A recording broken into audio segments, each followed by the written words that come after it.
Welcome to the Dale Lolley Show here on the DK Pittsburgh Sports Podcast Network. I'm Dale Lolley, your host.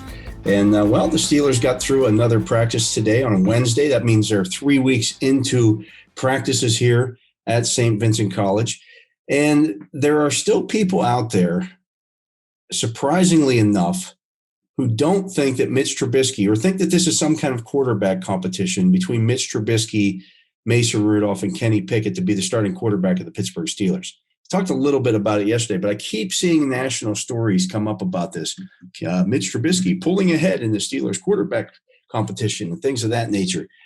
Nothing could be farther from the truth, folks. Again, I've said this all along regarding the Steelers quarterback quote-unquote competition. The real competition is for that number 2 job. Who's it going to be, Mason Rudolph or Kenny Pickett? And I'll tell you right now, to this point, Mason Rudolph has done nothing to lose that number 2 job. And I know that's going to be surprising to some people, but he's looked day in and day out the most competent and consistent quarterback in this training camp. Once again, in 7 shots on Wednesday's practice. He's the only guy that had threw 2 touchdown passes. The offense lost that one 5-2. Both touchdown passes coming from Mason Rudolph. They do us a 2-minute drill at the end of practice. Rudolph was 4 for 4 for 58 yards and a touchdown on that one. Had a beautiful throw to get the Steelers into position there, hitting George Pickens on a deep ball for about a 35-yard gain, and then threw a touchdown pass to Pickens again. And it wasn't bad coverage at all in that situation by Levi Wallace, but Mason Rudolph doing a nice job of understanding who he was throwing to there, put it on Pickens' outside shoulder. Pickens kind of held Levi Wallace off with his left arm, tipped the ball in his right arm, and then caught it with his right hand and pulled it into his body as he fell to the ground.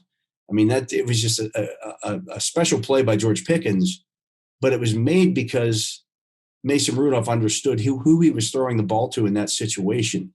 So he's done nothing in this camp to lose that number 2 job. But he's also, I don't really believe he was ever given a shot to win the number 1 job. And that's fine. You signed Mitch Trubisky essentially to be their starter. That's what they did, in the offseason.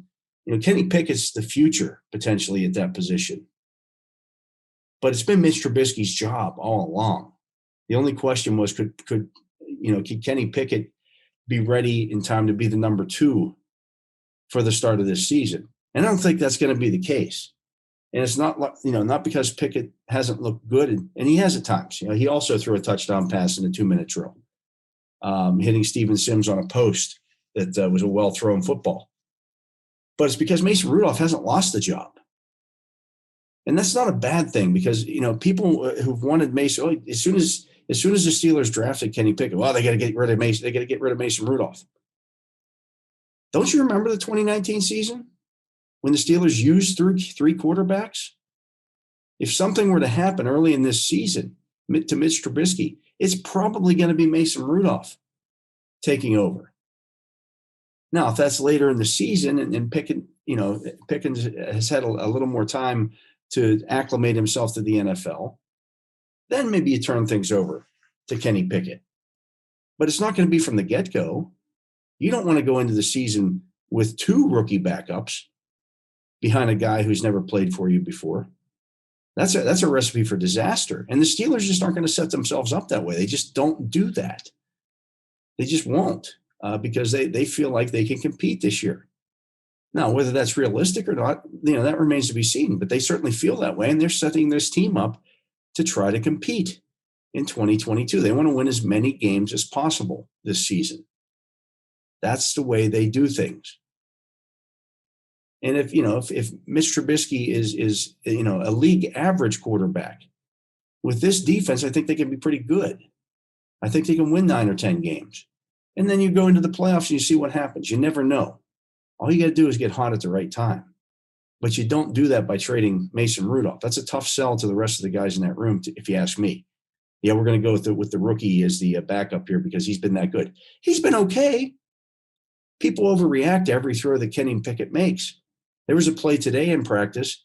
He rolls to his left. He get pressure. rolls to his left. A defensive back comes flying in. It would have been a sack. There's no ifs, ands, or buts about it. Pickett keeps the play going because that's what you do. They weren't in pads today. And he rolls and rolls and rolls and finally throws a ball down the sidelines that I believe it was Steven Sims caught it out of bounds. But it was a fine throw. But he would have been sacked 3 different times on the play because he's still holding the ball too long. There was another situation, and they were running a 3-on-3 shell drill. Wide receiver, running back, and tight end all running patterns, and the defense has to pass guys off. And he couldn't find anybody open in a 3-on-3 drill and took off scrambling. And the coaching staff, Mike Tomlin was like, no, throw the football. Because you have to take some chances in those situations. So he's not ready yet. And as I said before, there's no such thing as NFL ready. I know everybody said, well, Kenny Pickett's the most NFL ready quarterback in this draft. That means nothing. That means nothing because there's no quarterback who is completely NFL ready. That just doesn't exist. There are just some guys who are better than others, but, that's just the reality of it. I'm going to take a break. I am Dale Lolley. You're listening to The Dale Lolley Show here on the DK Pittsburgh Sports Podcast Network. I'll be back with more right after this.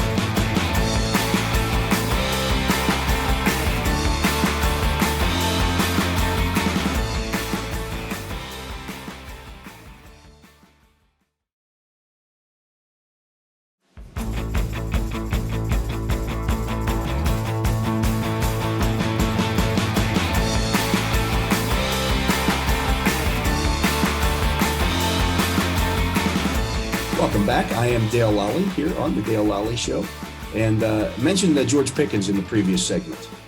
And I'm looking here at DraftKings Sportsbook, and I'm looking at George Pickens for Offensive Rookie of the Year, plus 2,500. And I'm thinking there's great value in that. And I'll tell you why. So this year, in most years, you have a quarterback who leads the way in something like that, in the Rookie of the Year voting, Offensive Rookie of the Year voting. But remember, Kenny Pickett was the only quarterback taken in the first round of this year's draft. He's plus 900 to win Offensive Rookie of the Year, and he's not even guaranteed to be number 1 or number 2 when the season starts for the Steelers. So it's going to be awfully difficult for him to win Offensive Rookie of the Year unless something really crazy happens to those guys ahead of him.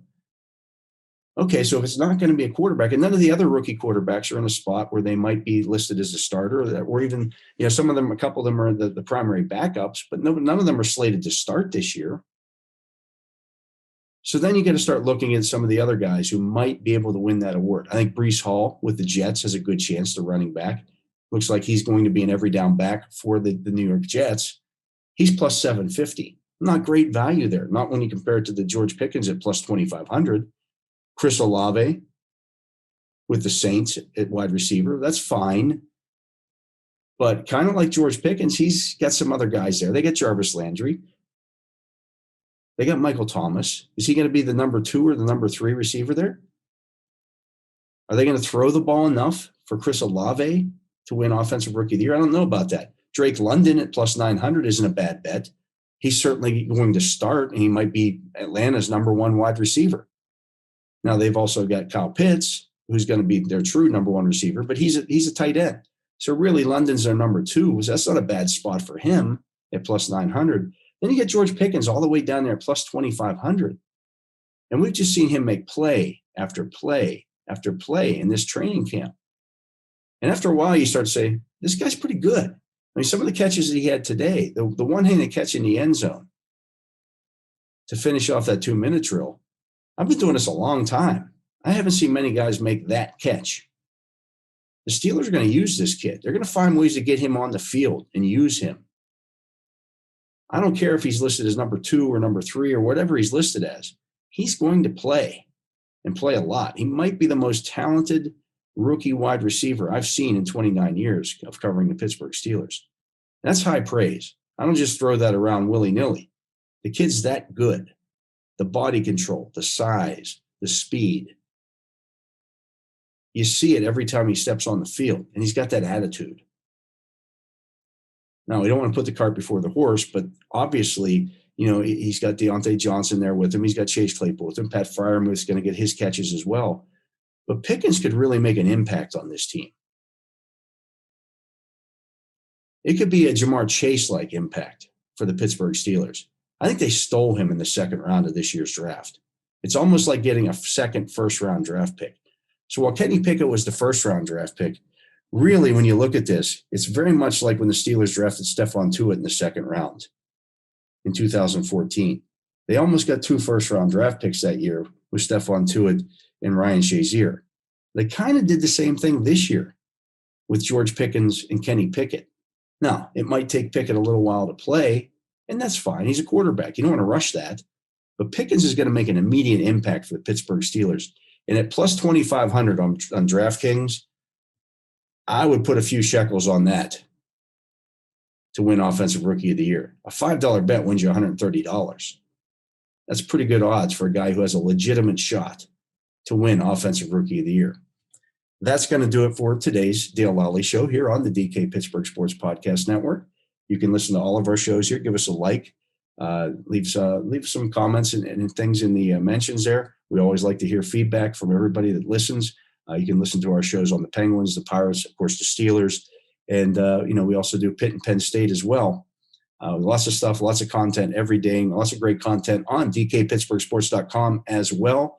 I'll be back again tomorrow to wrap up what Mike Tomlin has to say about the Steelers preseason game on Saturday, their first preseason game Saturday against the Seattle Seahawks. That's why you should get that bet in on Pickens now because, well, after they get through a couple of preseason games, I guarantee you he's not going to be plus 2,500 anymore. I'm Dale Lolley. I'll talk to you tomorrow.